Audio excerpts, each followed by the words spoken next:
ಸ್ವಾಮಿ, ಅದು ಅಲ್ಲಿ ನೋಡಿ, ಸಾಲು ಸಾಲಾಗಿ ಹೋಗುತ್ತಿರುವ ಬ್ರಾಹ್ಮಣರು ದಕ್ಷ ಪ್ರಜಾಪತಿಗಳು ಮಾಡುವ ಯಜ್ಞಕ್ಕೆ ಹೋಗುತ್ತಿದ್ದಾರೆ. ದಾಕ್ಷಾಯಿಣಿ, ನಿನಗ್ಯಾಕೆ ಕೊರಗು? ನನ್ನ ಮನಸ್ಸು ಪಿತೃಗೃಹದೆಡೆಗೆ ಸೆಳೆಯಲ್ಪಟ್ಟಿದೆ. ಹೃದಯೇಶ್ವರ, ತವರು ಮನೆಯಲ್ಲಿ ನಡೆಯುವ ಆ ಮಹಾಯಜ್ಞಕ್ಕೆ ನಾವು ಹೋಗೋಣ. ಬನ್ನಿ, ಹೊರಡಿ. ನಮಗೆ ಆಹ್ವಾನ ಇಲ್ಲವಲ್ಲ? ಹಾಗಿದ್ದರೆ ನೀವು ಬರುವುದಿಲ್ಲ. ನನಗೆ ಹೋಗಲು ಅನುಮತಿ ನೀಡಿ. ಇವರು ಮೌನವಾಗಿದ್ದಾರೆ. ಮೌನಂ ಸಮ್ಮತಿ ಲಕ್ಷಣಂ. ಸ್ವಾಮಿ, ಹೋಗುತ್ತೇನೆ. ಎಷ್ಟು ಹೇಳಿದರೂ ದಾಕ್ಷಾಯಿಣಿ ಹಠ ಹಿಡಿದು ಹೊರಟೇ ಬಿಟ್ಟಳು.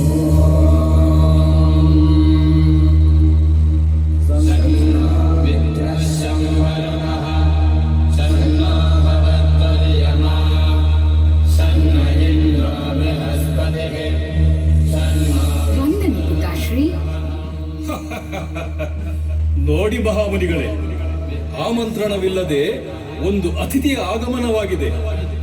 ಅದು ನಮ್ಮ ಪುತ್ರಿ ಸತೀದೇವಿ. ನಿನ್ನ ಪತಿಯಾದ ಆ ಚುಡಲ ಭಸ್ಮಧಾರಿಯಲ್ಲಿ. ಬೇಡ ಬೇಡ ಪಿತಾಶ್ರೀ, ನನ್ನನ್ನು ಅವಮಾನಿಸಿ, ಆದರೆ ನನ್ನ ಪತಿದೇವನನ್ನು ಅವಮಾನಿಸಬೇಡಿ. ಅವಮಾನ? ಅವಮಾನ ನನಗಲ್ಲವೇ? ಆ ಜಟಾಧಾರಿಯಾದ ವ್ಯಾಘ್ರ ಚರ್ಮವನ್ನು ವಸ್ತ್ರವಾಗಿಸುವ, ನಾಗವನ್ನು ಆಭರಣವನ್ನಾಗಿಸುವ ಚುಡಲ ಭಸ್ಮಧಾರಿಯಾದ ನನ್ನ ಅಳಿಯ ಅವಮಾನ. ಅವಮಾನ ನನಗಲ್ಲವೇ? ನಿಲ್ಲಿಸಿ ಪಿತಾಶ್ರೀ, ಈ ಮಹಾಸಭೆಯಲ್ಲಿ ಎಲ್ಲರ ಎದುರು ಅವಮಾನಿತಳಾಗಿದ್ದೇನೆ. ಆದರೆ ಈ ಅವಮಾನವನ್ನು ಸಹಿಸಿ ಕೈಲಾಸಕ್ಕೆ ಹಿಂದಿರುಗಲಾರೆ. ಈ ಯಾಗಾಗ್ನಿಯಲ್ಲಿ ನನ್ನ ಜೀವವನ್ನೇ ತ್ಯಾಗ ಮಾಡುತ್ತೇನೆ.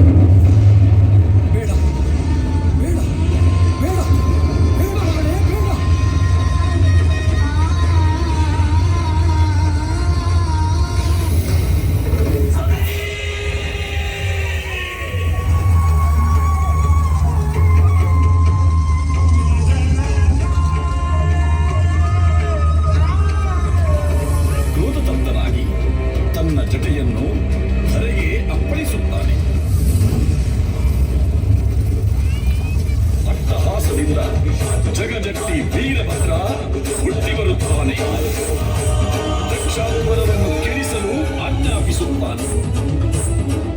ಶಿವನಿರೂಪದಂತೆ ಅಪ್ಪಳಿಸುತ್ತಾ ಬರುತ್ತಿದ್ದಾನೆ. ವೀರಭದ್ರ, ವೀರಭದ್ರ, ವೀರಭದ್ರ, ವೀರಭದ್ರ.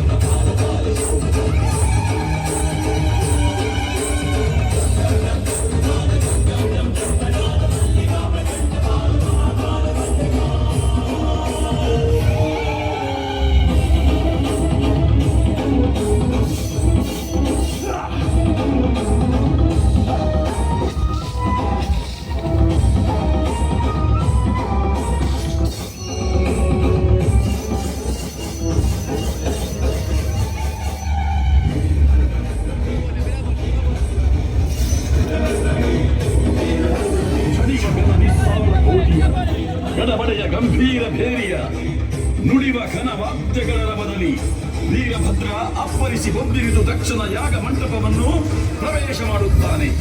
ದಕ್ಷನ ಯಜ್ಞ ಶಾಲೆಯನ್ನು ಪುಡಿಗೈಯುತ್ತಿದ್ದಾನೆ. ಶಿವಪುತ್ರ ವೀರಭದ್ರ ಯಾಗ ದೀಕ್ಷಿತನಾದ ದಕ್ಷ ಪ್ರಜಾಪತಿಯ ಶಿರವನ್ನು ಕತ್ತರಿಸುತ್ತಾನೆ.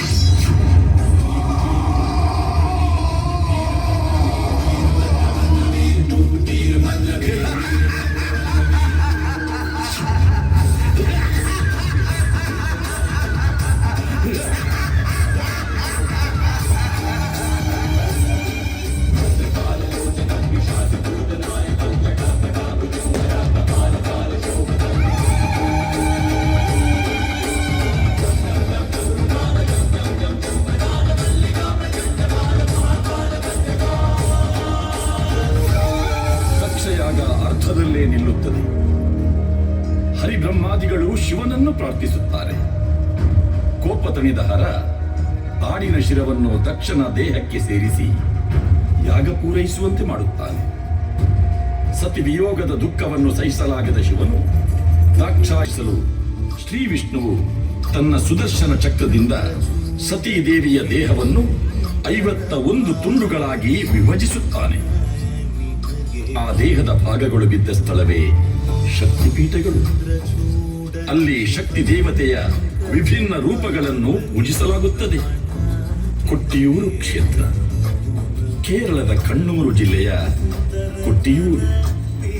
ಇಲ್ಲಿ ಅಕ್ಕರೆ ಕೊಟ್ಟಿಯೂರು, ಇಕ್ಕರೆ ಕೊಟ್ಟಿಯೂರು ಎಂಬ 2 ಸ್ಥಳಗಳಲ್ಲಿ ಶಿವನ ಆರಾಧನೆ ನಡೆಯುತ್ತದೆ. ದಾಕ್ಷಾಯಿಣಿ ದಗ್ಧಳಾದ ದಕ್ಷ ಯಾಗ ನಡೆದ ಸ್ಥಳ ಇದು. ಕೊಟ್ಟಿಯೂರು ವಡಕ್ಕೇಶ್ವರಂ ದೇವಾಲಯ. ದಕ್ಷ ಪ್ರಜಾಪತಿ ನಡೆಸಿದ ಯಾಗದ ಸ್ಮರಣಾರ್ಥ ಇಲ್ಲಿ ವೈಶಾಖ ಮಹೋತ್ಸವ ನಡೆಸಲಾಗುತ್ತದೆ. ಕೊಟ್ಟಿಯೂರು ಕ್ಷೇತ್ರ ಮಹಾತ್ಮೆ. ಕೊಟ್ಟಿಯೂರು ಕ್ಷೇತ್ರ ಮಹಾತ್ಮೆ ಕ್ಷೇತ್ರ